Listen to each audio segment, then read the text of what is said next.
ಬೀದರ್ ಜಿಲ್ಲೆ ಔರಾದ್ ತಾಲೂಕಿನ ಠಾಣಾ ಕೂಸನೂರು ಹಾಗೂ ಪಾಶಂಪುರ್ ಗ್ರಾಮದ ಸಾವಿರಾರು ಅನ್ನದಾತರಿಗೆ ಪರಿಹಾರ ನೀಡದೆ ಅಧಿಕಾರಿಗಳು ವಂಚನೆ ಮಾಡಿದ್ದಾರೆ. ಈ ಬಾರಿ ಅತಿಯಾದ ಮಳೆ ಮತ್ತು ಮಹಾರಾಷ್ಟ್ರದ ಧನ್ನೇಗಾಂವು ಜಲಾಶಯದಿಂದ ಮಾಂಜ್ರಾ ನದಿಗೆ ಏಕಾಏಕಿ ಅಪಾರ ಪ್ರಮಾಣದ ನೀರು ಬಿಡುಗಡೆಯಾಗಿ ಪ್ರವಾಹ ಸ್ಥಿತಿ ನಿರ್ಮಾಣವಾಗಿ ಸಾವಿರಾರು ಎಕರೆ ಬೆಳೆಗಳು ನಾಶವಾಗಿತ್ತು. ಸರ್ಕಾರದಿಂದ ಪರಿಹಾರ ಸಿಗುತ್ತೆ ಎಂಬ ನಂಬಿಕೆಯಲ್ಲಿ ರೈತರು ಇದ್ದರು. ಆದರೆ ಸ್ಥಳೀಯ ಗ್ರಾಮ ಲೆಕ್ಕಾಧಿಕಾರಿ ಹಾಗೂ ಕೃಷಿ ಇಲಾಖೆಯ ಅಧಿಕಾರಿಗಳು ಸರಿಯಾಗಿ ಸರ್ವೆ ಮಾಡದೆ ಬೇಕಾಬಿಟ್ಟಿಯಾಗಿ ಪರಿಹಾರ ಹಾಕಿದ್ದಾರೆ.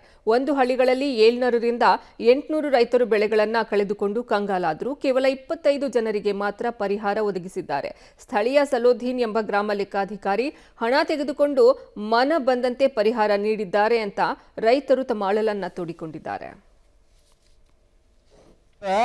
ಈ ಗಡಿಕೃಷ್ಣೂರು ಗ್ರಾಮದಾಗ ಸುಮಾರು 700-800 ಜನ ರೈತರ ಸರ್ವೆ ಮಾಡಿ ಎಲ್ಲ ರೈತರಿಗೆ ಪರಿಹಾರ ಸಿಗಬೇಕಲ್ಲ. ಮಳೆ ಬಿದ್ದ ಮೇಲೆ ಅಂತೂ ಎಲ್ಲರ ಹೊಲ ಆಜು ಬಾಜುದವ್ರು ಎಲ್ಲರ ಹೊಲ ಬೆಳೆ ಹೋಗ್ಯದ. ಆದ್ರೆ ಕೇವಲ ಒಂದೇ ಮನೆಯವರಿಗೆ ಅಥವಾ ಒಂದು 20-25 ಜನ ರೈತರು ಅಷ್ಟೇ ಮಂದಿಗೆ ಪರಿಹಾರ ಹಾಕ್ಯಾರ. ಉಳಿದ ಜನರಿಗೆ ಯಾರಿಗೆ ಪರಿಹಾರ ಹಾಕಿಲ್ಲ. ಅದು ಒಂದೇ ಫ್ಯಾಮಿಲಿದ ಮತ್ತು 24 ಜನರದಾಗೆ ಒಂದೊಂದು ಫ್ಯಾಮಿಲಿದಾಗೆ 4 ಮಂದಿ. ಇದು ಸಮಸ್ಯೆ ಗಡಿಕೃಷ್ಣೂರ್ನಾಗ್ಯದ, ಪಾಶಾಪುರ್ನಾಗ್ಯದ.